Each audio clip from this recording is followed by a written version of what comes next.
Good evening, everybody. Welcome to the Select Board meeting, Monday, April 1st. Yes, April Fool's Day, 2024.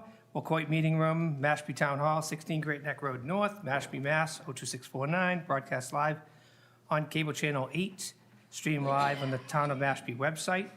It is now 6:30. I'd like to convene the meeting in open session, please. Start with the Pledge of Allegiance, please. I pledge allegiance to the flag of the United States of America and to the republic for which it stands, one nation, under God, indivisible, with liberty and justice for all.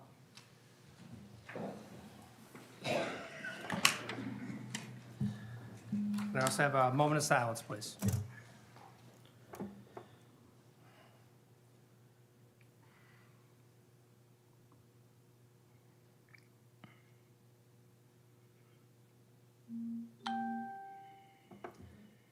Thank you. Okay, we have minutes up first. Discussion and approval of the following minutes, Wednesday, March 6th, 2024. Joint meeting with the Sewer Commission, Monday, March 11th, 2024, and regular and executive sessions, Monday, March 18th, 2024. So move. All right, I have a first, and I'll Second. call David as a second. Any discussion? Not hearing any? Kayla? Yes. Yes. Yes. Yes. And I'm a yes.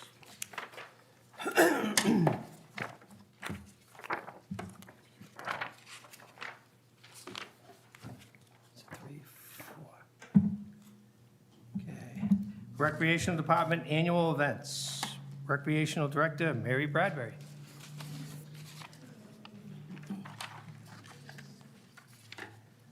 You're up. Thank you. I appreciate that. These are the annual events, and we have them, and have had them traditionally for the last several years. Two changes on there. The Super Swim actually got moved to the 15th from the 8th. Everything else remains the same. We're hoping for a little warmer temperatures for swimming at Johns Pond if we were able to move it a week later. Last year, we had a record-breaking 237 swimmers in the water, which is amazing, and everybody got out safely, which is when I start We breathing. hope.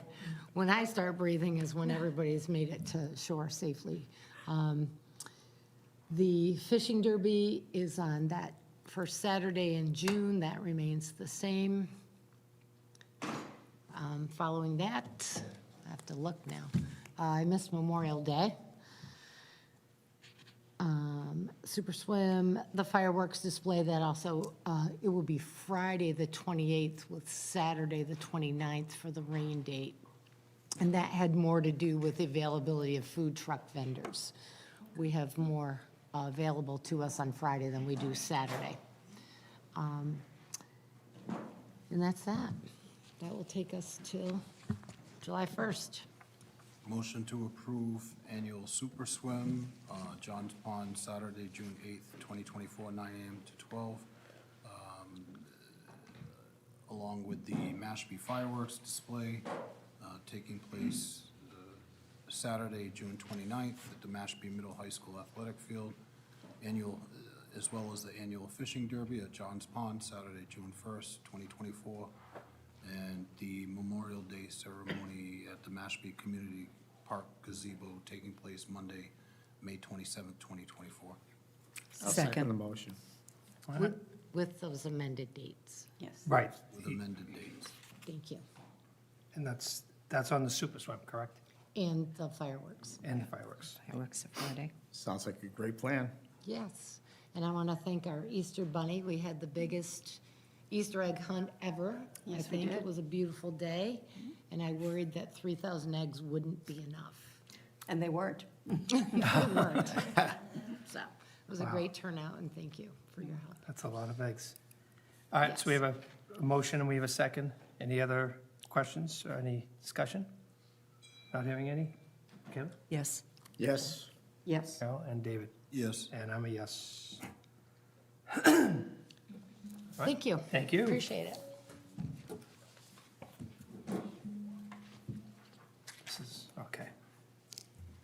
So next up, if I get this correct, it's the Santuit Town Landing scoping event. Santuit Pond Boat Ramp, Friday, May 3rd, Saturday, May 4th, 2024, 4 p.m. to, wait, 4 p.m. to 12 p.m.? To midnight? I'll explain. Okay. Yeah, there's a It's little good. Well, typo. floor is yours. So this is a new event. This is part of our Municipal Vulnerability Preparedness Program grant for stormwater design and implementation of the concept design at Town Landing. So what we hope to do on the day of the 4th is have residents and abutters come down and give their opinions on what they'd like to see at the Town Landing site. We're hoping to receive the grant again to go to construction to do a complete overhaul of the Town Landing. The reason why those times are listed is we will need to shut down the boat ramp the night before with the DPW to put some type of just a barricade to prevent people from parking in the parking lot location, because we're going to be putting up a tent with tables, displaying green infrastructure to the residents, LID practices that they can implement on their property, as well as the concept design and art installations that we are thinking about putting there. We're working with the tribe's youth ambassadors and the Natural Resource Department to put up some type of a mural, if approved, at the select board level on that big cement reinforcement wall in Timber Lane. Right now, it's blank, and it's not very pleasing to the eye. So we're hoping to work with them and get some type of a design that's significant to Santuit Pond. And everything around Santuit Pond is pretty historical. For those of you who don't know, Santuit Pond is place of the sachem. That's directly from the Wampanoag. So we want to incorporate something on the Town Landing, an art installation and recreation aspects for the Town Landing, along with the Santuit stormwater design that came from the Municipal Vulnerability Preparedness Program in round 1 of funding. So Ashley, is that the 4 p.m. shutdown is so you can do the setup? Is that for the day before? Correct. Okay, got it. Motion to approve the Saturday Town Landing scoping event, Santuit Pond Boat Ramp, Friday, May 3rd through May 4th. Second. Okay. First and second, any discussion? I think it's great. Yeah. Come on All right. down. We're hoping to have a cleanup day too, so we're going to be cleaning up the trash in the area. So there will be a DNR truck on location to take all of the trash if residents would like to help pick up the area. Awesome. Start you up, David, Yes. Carol, Yes. Yes. and Michaela. Yes. And I'm a yes. Awesome. Looking forward to it. Yes. Thank you. Thank you. Good job on that. Next up is Head of the Ponds Regatta. Adequate parking lot, Mashpee Wakeby Pond, Saturday, September 7th, 2024, 5:30 a.m. to 10:30 a.m. Alan Robinson. Thank How you. are you, sir? This will be our 5th annual Head of the Ponds Regatta. It's 7,500 meters, which is about 5 miles in length. It's just for boats that are single rowers and double rowers. It's unique in that way. We had, last year we had 47 participants. We hope to have somewhat more this year. We've gotten excellent support from from Stephanie Coleman in the town office, who's been very, very helpful, and also from the harbor master, who's been out there the afternoon before when we set up our buoys, because we bring a lot of additional buoys to help people keep to the course, particularly since we're all looking backwards. They're really important. When you look over your shoulder, you want to see something really big. And the harbor master has been, as I said, has been very, very helpful in keeping fishing boats off from running their motors while we're doing the race and so forth. The ponds are just an absolute. They're the best place to row on Cape Cod. And we have people coming to our event from as far as Boston, Philadelphia, Connecticut, and of course from the Cape. And we very much appreciate the ability to have our regattas on your pond. I think it's great. I mean, And we like having you. Thank you. anybody have any? Motion to approve the Head of the Ponds Regatta held at Adequan Park, Saturday, September 7th, 2024. Second. First and second, any discussion? Not hearing any? Caleb? Yes. Tom? Yes. Carol? Yes. David? Yes. And I'm a yes. Great. Congratulations, Alan. Thank you very much. Good luck. I have a question. What do you expect for a turnout? On the order of 50. 50? Yep, yep. Not bad. And, yeah, it's great. And I want to just also add that with the proceeds, and we have very limited expenses, but with the proceeds from everyone's contribution to participate, we give donations to 2 rowing clubs in the area in Katuitt and in Centerville, and also to the Wampanoag Youth Education Program. And for 2023, it's a $450 gift to the Wampanoag youth. Very nice. Good. So along with that question, what's the possibility of additional swimmers Well, this is rowing. This is the Participate. This regatta. is the rowing. Oh, it's just a rowing. It means that anybody that could sign up, is there room for others? Actually, it's sort of by, mission is by reference only to known rowers, because it's a very challenging course.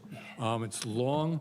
You go through the pass between the 2 ponds. There's 3 islands that go around. Right. There's all those bars that shallow out with, that can destroy your boat Right. if you go over them. So we want to make sure that everyone who has raced is experienced. So you've had to have raced in the head of the Charles or the head of the Schuylkill or something to that effect.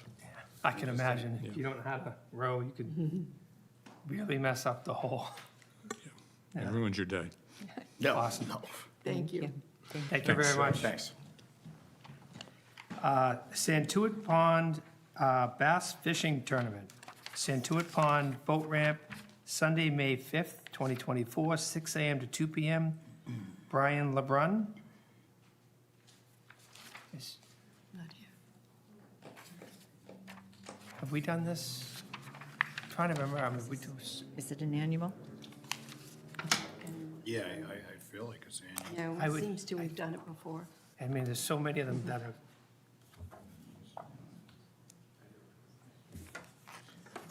I believe it's been catch and release. You can just put that on hold for the time being, checking to see if he was going to be here. oh, we have time, right? So it's not a, Nicole's here for us. Right.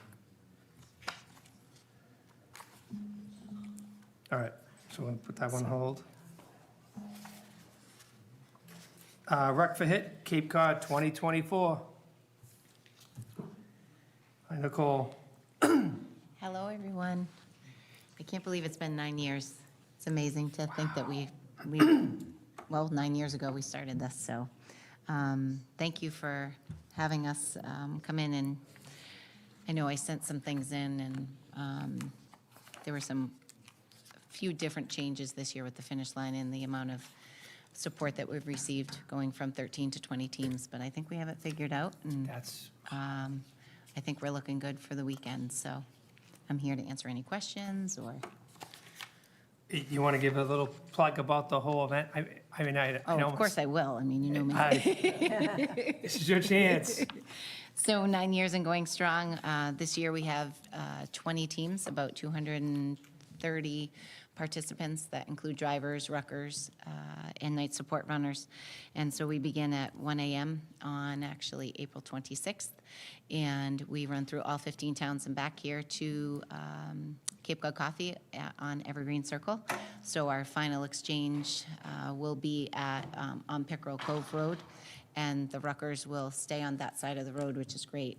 They'll be able to take the final walk from Pickerel Cove to Cape Cod Coffee. So we'll have police on that side, so when they cross over to Cape Cod Coffee, and it will be perfect weather, I promise. We have everything. I've heard that from- before, yeah, a few from- years ago, Nicole. John knows, Carol knows. So hopefully the weather will be good, and we'll have some extra spectators at Cape Cod Coffee. They're ready for us. They've been wonderful to hold our event there. So we should be in and out somewhere between 7 a.m. and 3 p.m. Saturday on the 27th. We do come through really early in the morning, backing up to the 26th, but that's so early, we'll be in and out before most people wake up.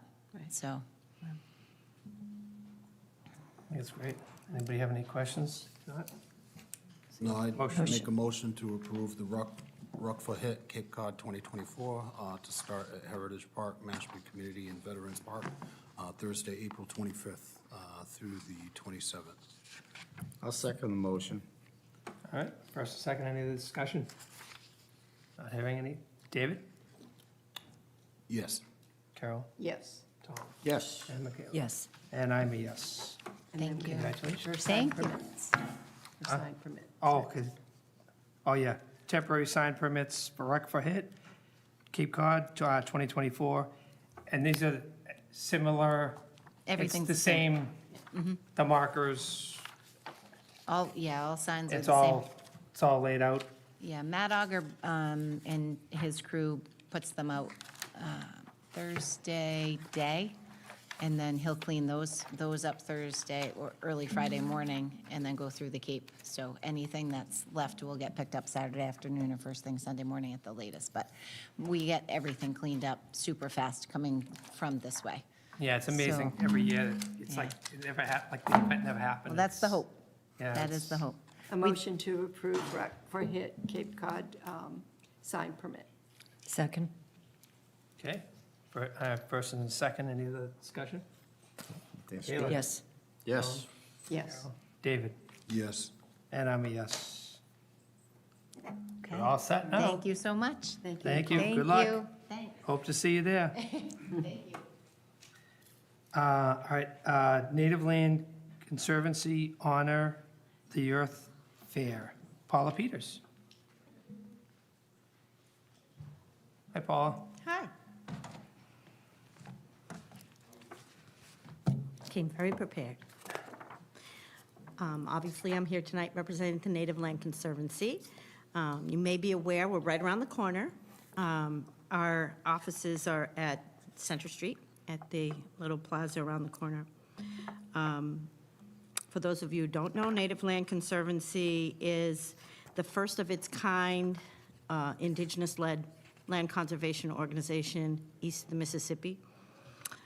Since being founded in 2012 by my cousin Ramona, NLC has grown to become a nationally recognized leader in indigenous land conservation and preservation.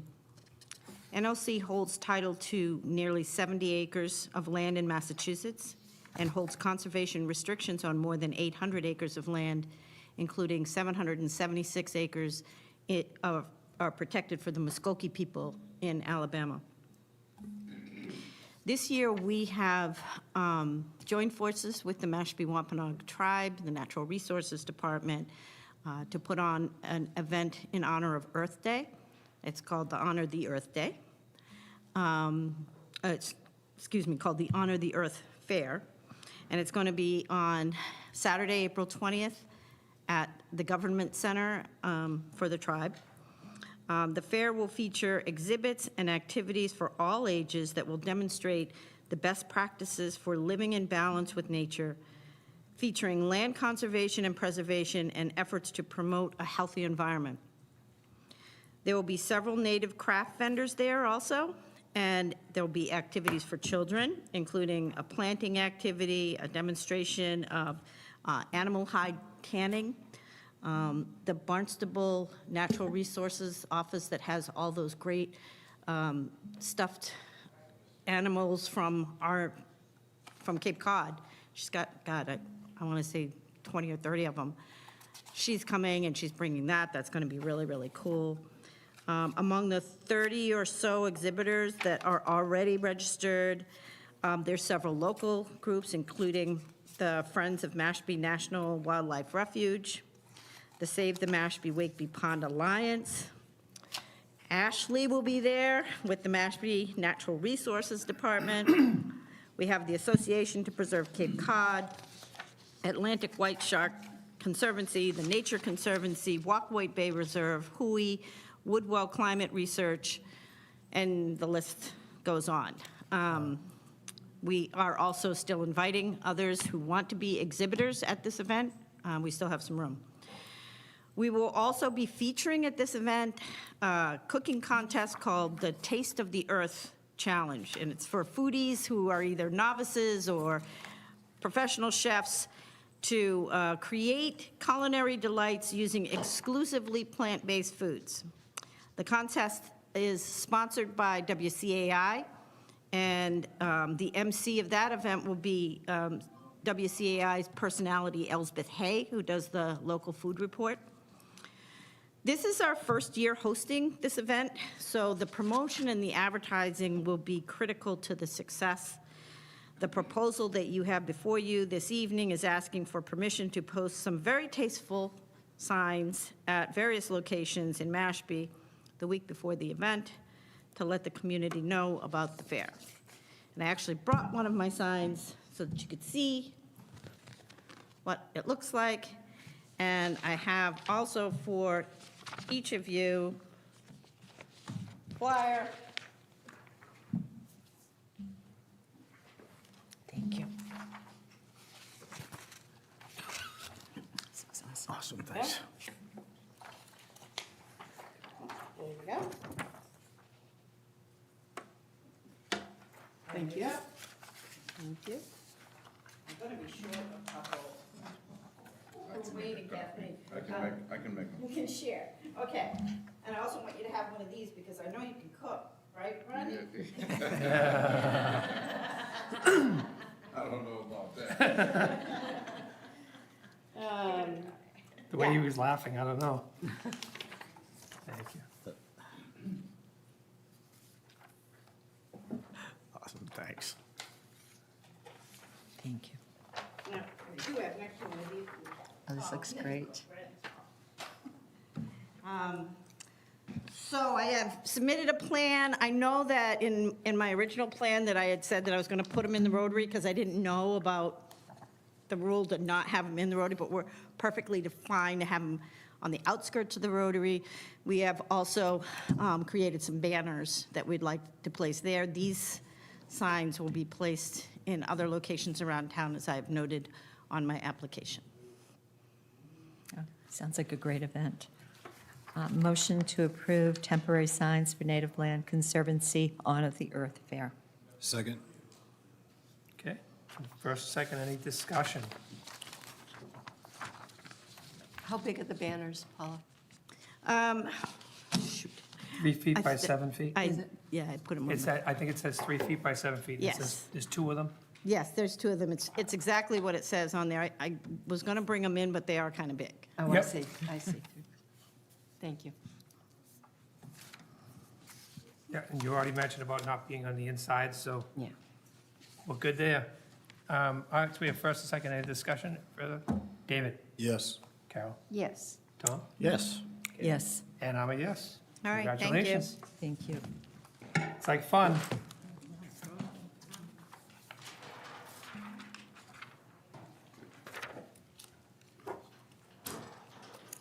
Interviews and discussion. What's that?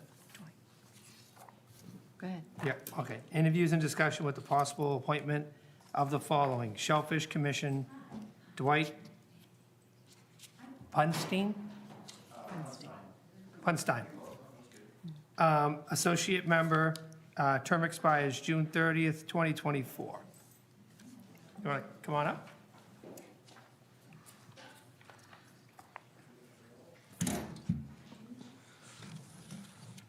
Hello, for those of you that don't know me, I'm Dwight Funstein. I am a 38-year resident of Mashpee. I've been boating in Mashpee waters almost that long. Very familiar with the area from a boating and the water perspective. Been shellfishing almost that long.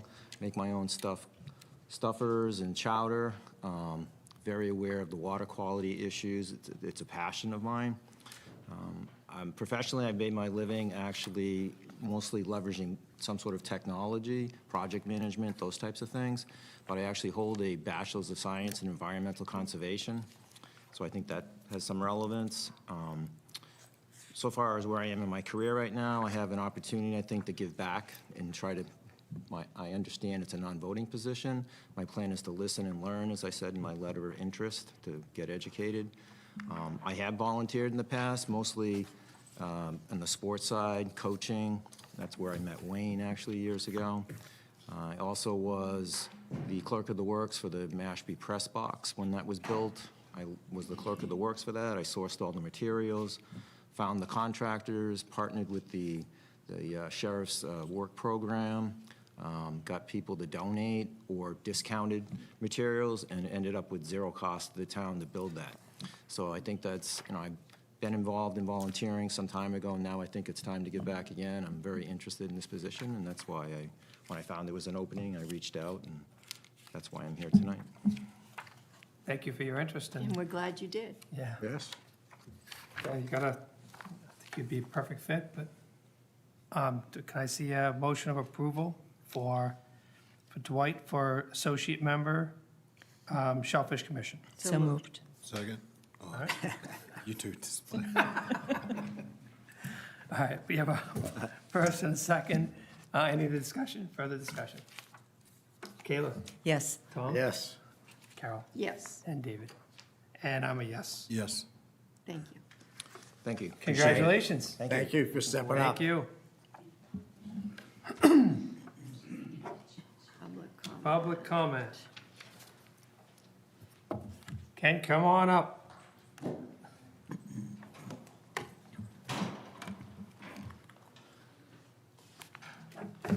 Okay, I'm not going to talk about wood chips.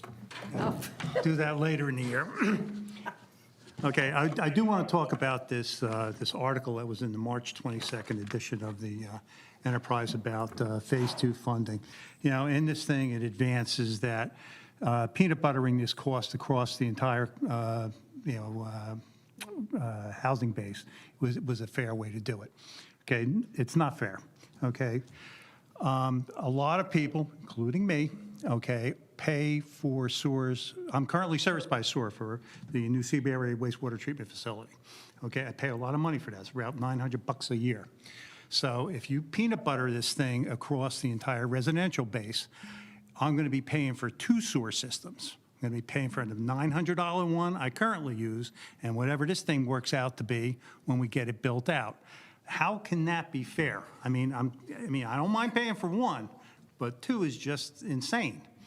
So, my suggestion to you all is if you want to peanut butter it across a broader base, have a carve out for guys like me that are, because I'm never going to get any economic benefit for this thing. I'm not at risk. I don't have to upgrade my septic. This thing is just a cost to me. There's no benefit.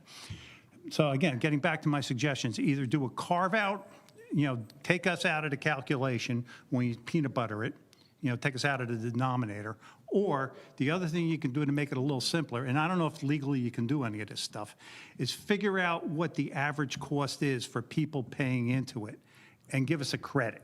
So, like I said, depends on how you want to do it, but those are the 2 ideas that I came up with, that you basically could just take us out of the denominator or give a payment in kind of credit against it.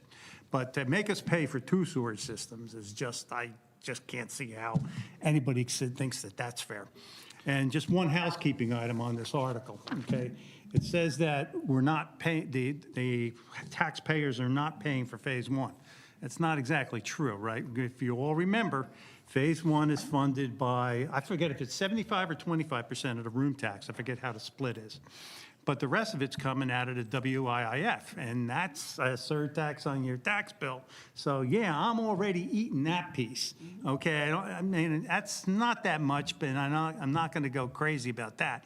But, Phase 2 and then Phase 2A and B and C, this is going to be money. And so if you're going and, I want to nip this thing in the bud, so to speak, because, you start piling these costs onto people that are, it just doesn't make sense to, have 2 sewage systems because they're going to be expensive. And, when you think about it, you see, the $900 I pay, that might be indicative about where this all comes out.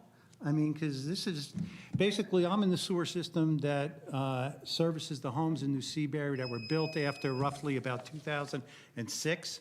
You got to remember, there's a whole bunch of homes in New Seabury that are still on septics, but these are the ones that were built later.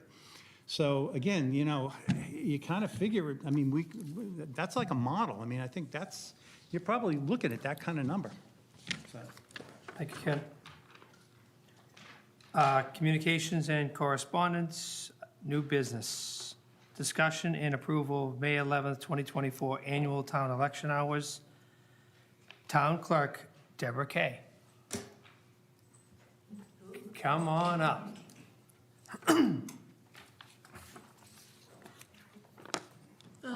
Okay. So I'm here tonight on a couple of matters. Back in January, the Secretary of State mailed out these vote-by-mail cards to each and every voter in the Commonwealth, giving the voter the option of voting for a specific election or for all elections. If they checked off the box that said all elections, they forgot to put the small print that said this will also guarantee you a ballot on your from your local election office. So we had over 3,000 people get a vote-by-mail ballot. We figured approximately 2,300 people returned those ballots. So here we are, going back again to the next election, and we're mailing out a minimum of 3,300 ballots again, plus that which we've received since the election in March.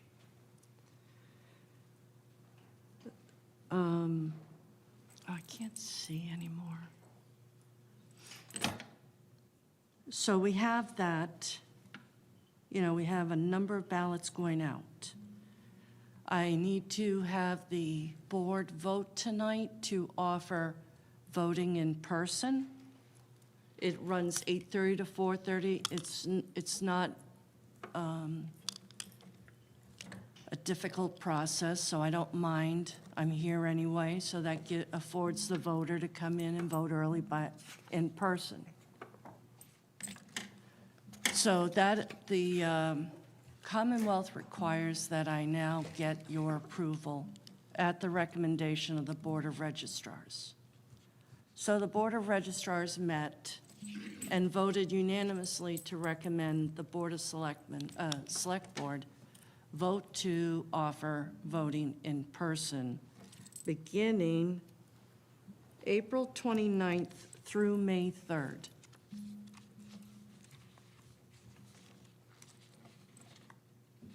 So if I could have a vote on that first, and then we'll go on to the next item. A motion to approve That's voting early in vote. person, Early voting in early person. voting, beginning April 29th through May 3rd, I'll second that 2024. And that would be Second just it. a clarity, that would be here at the town hall, Town hall. correct? Yes, And the hours would be 8:30 to 4:30. correct. Yeah. So April 29th, early voting, April 29th to May 3rd, 8:30 to 4:30. 30, Okay, and we had a motion and a second. yes. Any discussion? Kayla? Yes. Tom? Yes. Cal? Yes. David? Yes. And I'm a yes. Thank you. Okay, next up. The piece de resistance. So, since we went back to Saturday elections, and that's fine, I don't have a problem with that. Election Day is now on Mother's Day weekend, all right? Which always has a very low turnout to begin with. So here we are looking at 3,300 ballots to go out, early voting in person to take place. I'm asking the Select Board to cut back the hours of the election from 7 a.m. to 8 p.m. to 9 a.m. to 3 p.m. on Saturday, May 11th. We have one contested election race, and that's with the school committee. We do not have a contested selectmen's race. And what about planning board? Okay, we have two contested races. It's And a Housing long day Authority? today. Isn't Housing Authority contested as well? Yeah, I don't know. Is Housing Authority also? Contested? All right, we have 3. But the number of people, going back to, I know I screwed up. I can laugh about it. You have I to, laugh right? at myself all the time. But in all seriousness, with 3,300 ballots going out in the mail, another week of early voting in person, we had over 4,400 people vote in that time span, including all 3 categories. I don't think in the history of Mashpee, we've seen a percentage of voters cast a ballot in this way, with this number. Just saying. So I'm asking the board to cut back the hours. We're only mandated to run a local election for 4 hours, and it has to start no later than 12 noon. I'm asking for 9 to 3. Before church starts at 4, we always lose voters. A few people trickle in, but once everybody gets home from their honey-do list on Saturdays, nobody's coming back out to vote, in all sincerity. So just clarify, so, and again, because the mail-in voting, and that's where people have a whole week. Yes. So you used to mail out 3,000, I think, what you said. This past March. And for the now it's 3,300. Presidential primary, we mailed out over 3,000 ballots, yes. And then this one is going to be 3,300, you said, right? Plus, the Okay. same number, because 3,300 plus people indicated they want ballots for every election. Gotcha. And is there a percentage of those mail-ins that come back that actually cast their vote? We figured about almost 2,300 ballots came back. Okay, so 70-ish%, maybe-ish, right? Yeah. That's a high percentage of Yeah. voting if you get a mail-in ballot. And we also had a number of people who received a specific ballot who were unenrolled voters and chose not to cast that ballot, and so they came in.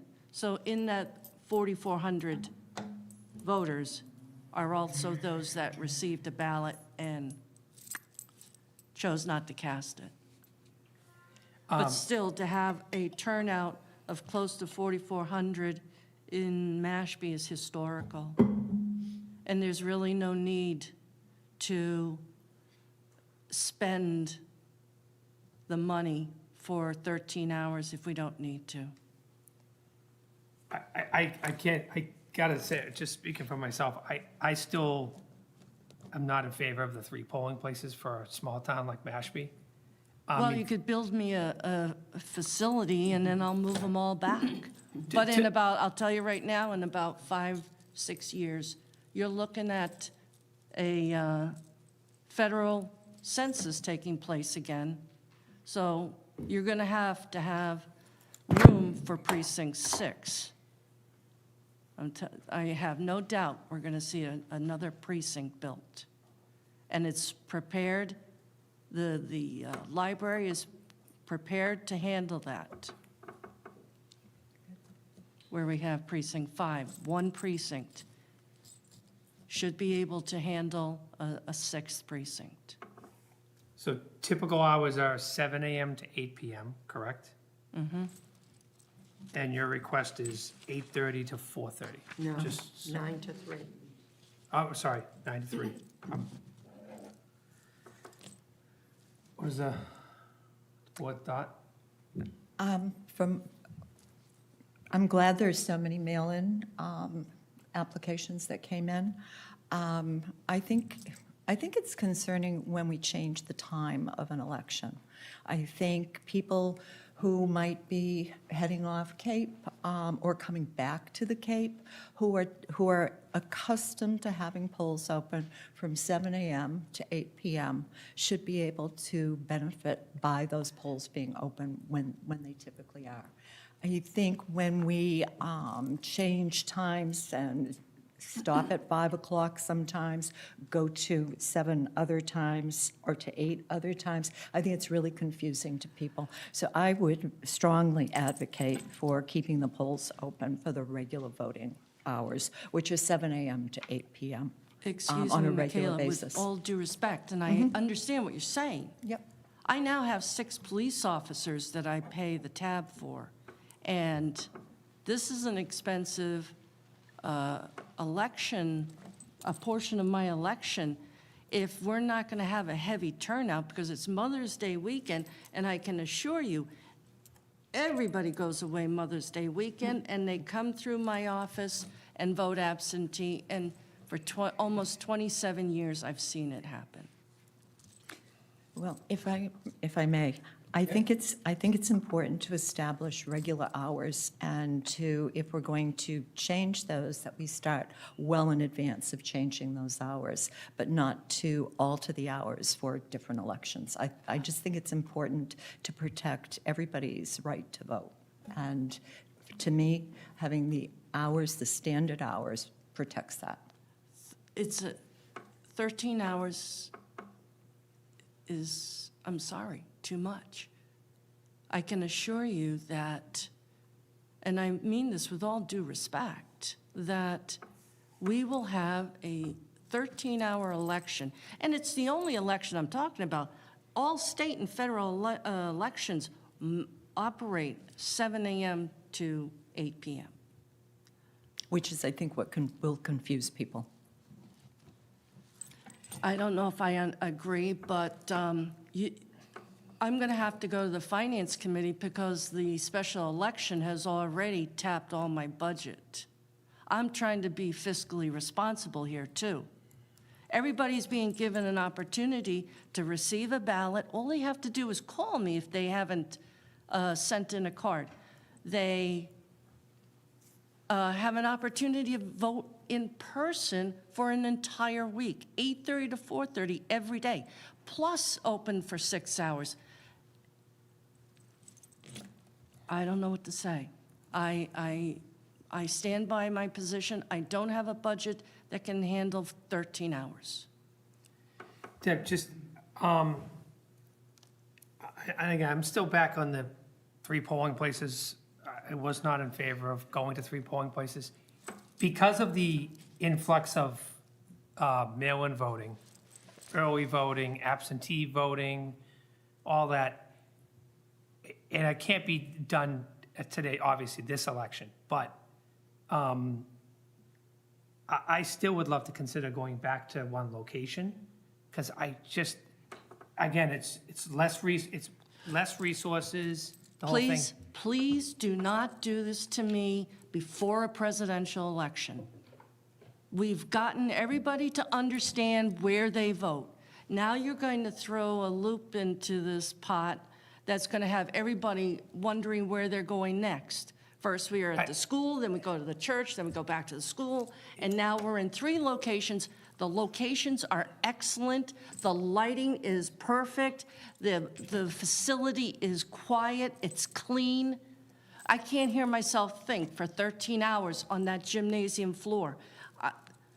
So but hear me out, but you come here to say that you're strained on resources and you're being spread thin, but you're in 3 locations, and you're advocating for the 3 locations. And I'm not saying I'm talking about for this election, but I'm just saying in general. My question I wanted to get to was, because is it a possibility that all voting could be done? No. And I'm not saying now, I'm not No. talking before the primary, No, but in the town No. hall? no. Then you'd have to empty out the entire building. Nobody could work because you're going to have people flowing through and trying to pay their taxes. You're going to have people trying to apply for jobs. You're going to have people pulling building permits, and you're going to run an election the same time with maybe 13,000 people coming before you, possibly? I mean, you're not gonna You have can't- 13,000. I mean, I've We been have here th- during we the have polling, t- I've been We here, are pushing 13,000 voters. I come time to vote when I come in here. I'll tell you right now, I never see a not, line out the door. I'm not a proponent for going back to the school, because I'll tell you, they treated me poorly. They had no problem making me bring all my voters in from a side door where there was absolutely no protection for my election workers who don't get paid. They're volunteers. They come out to help me because they believe in the sanctity of elections. And I get treated like that. We got beat up way too many times. Early in my career, I had to freaking tape up a leg on the chair because the school had no problem giving me a table with 3 legs. That's the only place big enough. You can't even go to the high school because the parking lot is at one end of the acreage and the building, the door they want us to go in is at a different place. All right, I'll pull it back to the hours. Back Yeah, to- Mr. Chair, if we could stick on the Yep, I just, hours. I'd be curious to see what the board, started. I think Michaela was pretty clear. I'd be okay with shaving a little bit off early and end. I do remember at the polls, you're there, and this is when there was one polling location when typically you're politicking, if you will. 7 to 8, you're just hanging around, waiting for the 8 o'clock hour, and you might have 1 or maybe 2 just walk up, but, something would be, cut an hour off early, maybe an 8 to, 7 or something like that. I'm sorry, what would you recommend?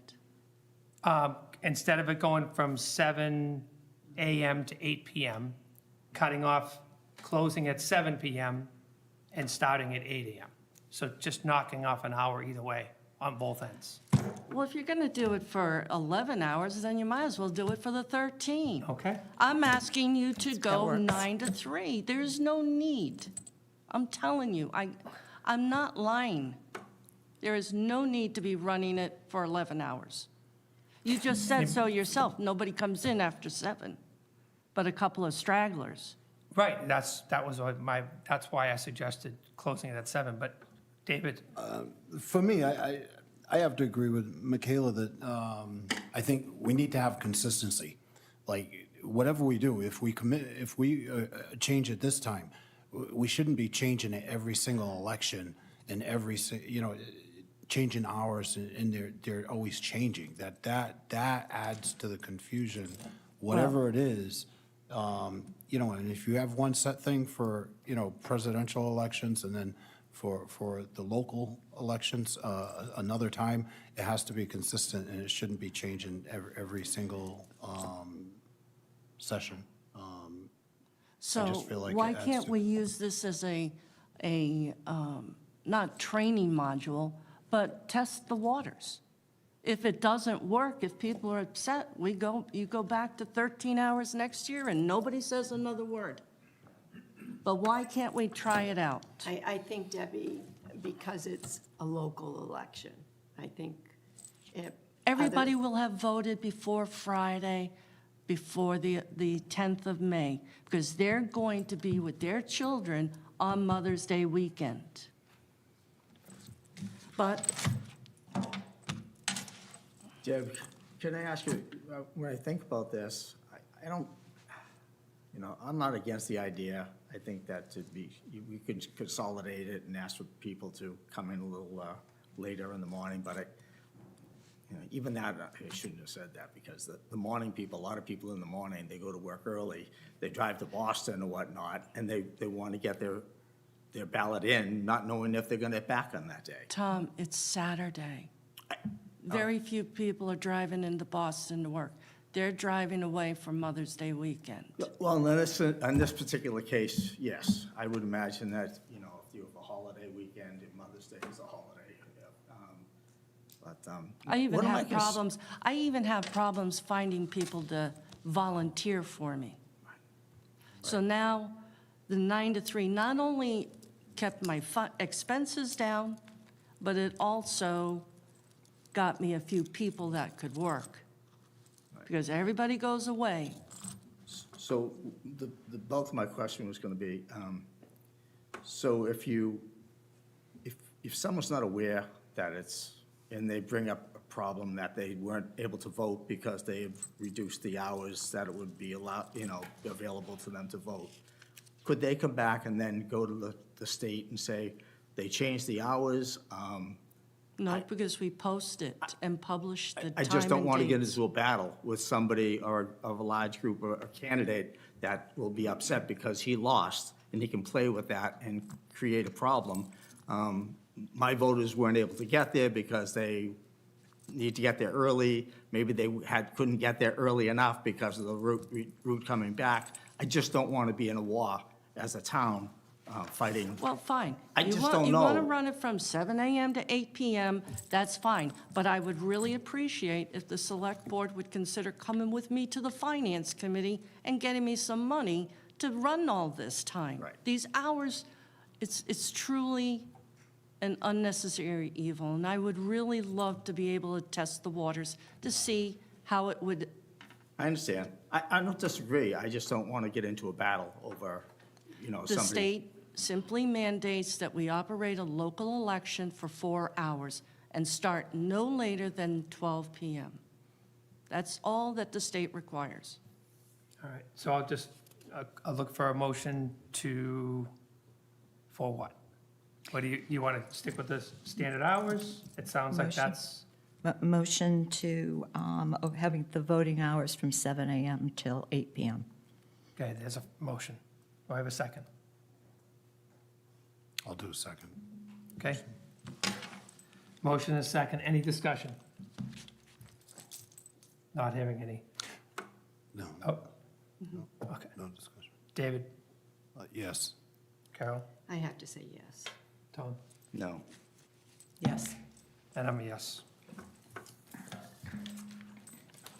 Thank you, Deb. And now we need to approve the Discussion execution. approval, election, May 11th annual. So that's, and that would be the discussion and approval of the execution of the May 11th, 2024 annual town election warrant, correct? So moved, yes. Okay, that's a motion. Do I have a second? Second. All in favor? Yes. Yes. Carol? Yes. Yes. And I'm a yes. Discussion and approval, execution of amendments of the conservation restriction and quitclaim deed to the town of Barnstable regarding town-owned land located in the Santuit Pond Preserve as more particularly described in the deed recorded at the Barnstable County Registry of Deeds, book number 24535, page 313. John? Yes. Could I make a motion to hold this until we meet again? And the reason for that is I wasn't here when this initially went through in 2011. I spent a lot of time with it, and the assistant town manager was very generous with his time before this meeting. I just don't want to vote on something I don't completely understand, and I don't completely understand. So I'm sending questions, and I would be far more comfortable just waiting until next time we meet. Okay, I'm good with that. I don't think, in fact. I'd support that. So it'd be, support, was a motion to table? You want Motion to suspend? table. Second? All right, first and second. All in favor? David? Yes. Yes. Carol? Yes. Tom? Yes, Kayla? thank And you. I'm a yes. Yes, Your last item regarding the election warrant, yes, are you supposed to take a vote on the warrant itself? We just did. we did. We executed it. No, we did at the end. I just, Yep, sorry, excuse me. no problem. Additional topics, liaison reports. Any? Chamber of Commerce event last week went really well. It was sold out and extremely, obviously, well-attended with impressive awards. Yep, great event. I have one. the Mashpee Charter Review citizen survey is out. You can go on the website, or you can pick up the ballot in Town Hall, and there is also a box you can put your questionnaire in. Also, the harbor management plan is in draft form. It's in really good shape. The committee is going through and making suggestions for edits, but that should be out, I would think, soon. Great. Anything else for liaison? Water quality updates? I have one. Okay. The Falmouth Select Board will be voting on the Wacoit Bay IMA tonight. So I'm hoping that's going to go through without any problem. Okay. I Perfect. have something important. Regarding town manager updates? No, regarding water quality. Okay. You have the floor. Just hold on one second. In just over 1 month, residents of Mashpee will have the opportunity to decide whether to authorize funding for Phase 2 of the wastewater management and clean water plan initiated in 2015. Many people have had questions relative to the scope of this project and its cost. At times, the technical elements of the project overwhelm people, and this has led to some confusion and at times compounding questions. I prefer to provide a simple perspective and a brief summary of pertinent information. I recently met with folks from Envision Mashpee and the Clean Water Coalition. It was suggested that this critical timing was necessary to provide voters with an informed path towards town meeting May 6th. First and foremost, Article 6 of the special town meeting will rescind the previously authorized borrowing at the October 16th, 2023 town meeting in the amount of $4.5 million.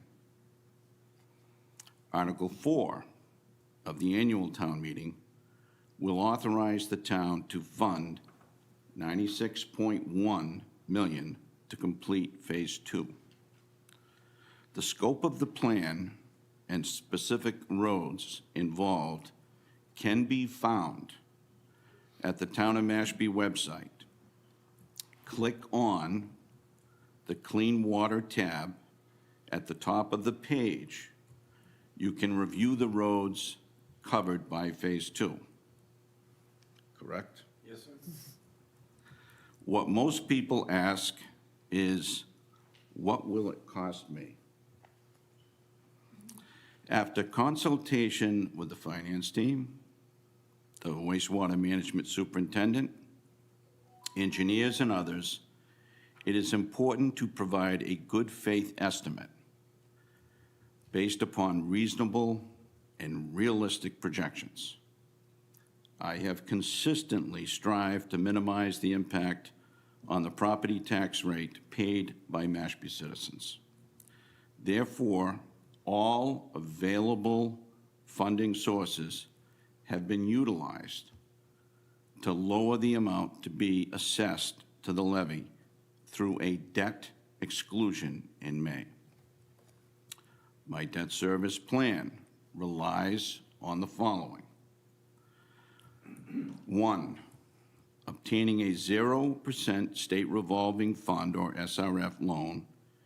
Mashpee's eligibility for this loan was confirmed by a DEP letter and is contingent on our continued compliance with the flow-neutral bylaw and voter approval of the project in May.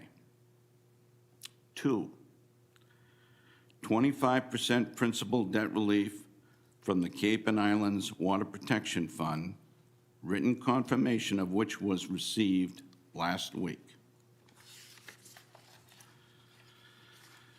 3, 3.3% principal forgiveness provided by the Mass Clean Water Trust per their regulations and formula.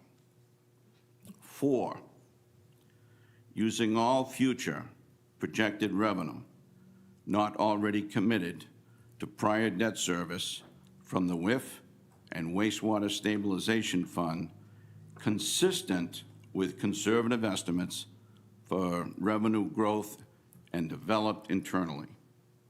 5, tapping the levy for a property tax increase based only on the debt service not covered by the revenue streams that I just referenced.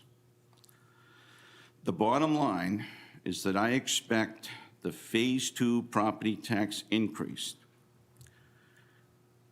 averaged over the 30-year life of the SRF loan, to be about $75 per year for the average residential valued home, which is roughly $772,000 in Mashpee. To put it in simple terms, this is likely to cost less than an expensive cup of coffee per week. And that's no April Fool's. I would further point out that the debt payments on Phase 2 will not commence until fiscal 2029. At the earliest, this project will not have a fiscal impact on the tax rate for almost 5 years, during which time we will have the opportunity to adjust our payment approach to further reduce tax impacts if revenues exceed the conservative projections. This estimate does not include any operational adjustments or increases.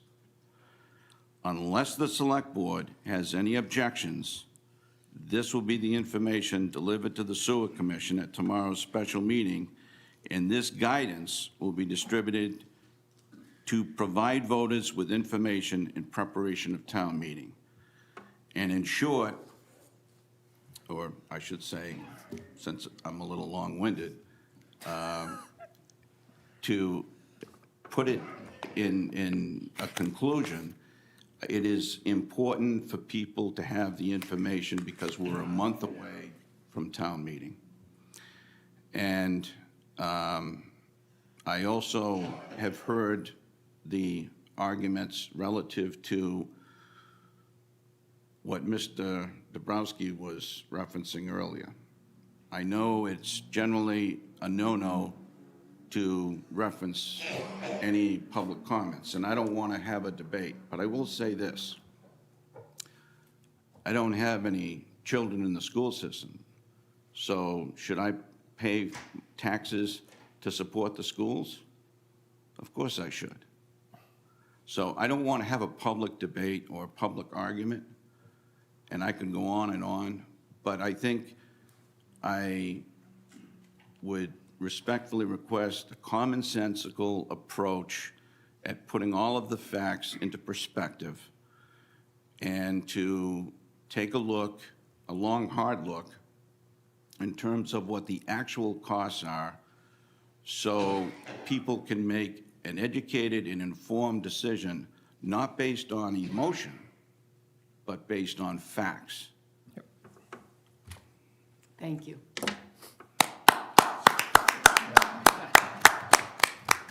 Well said. Very well said. Perfect timing. It is.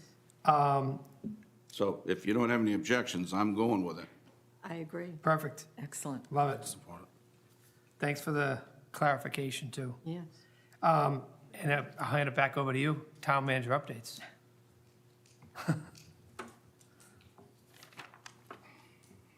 Now I lost my place.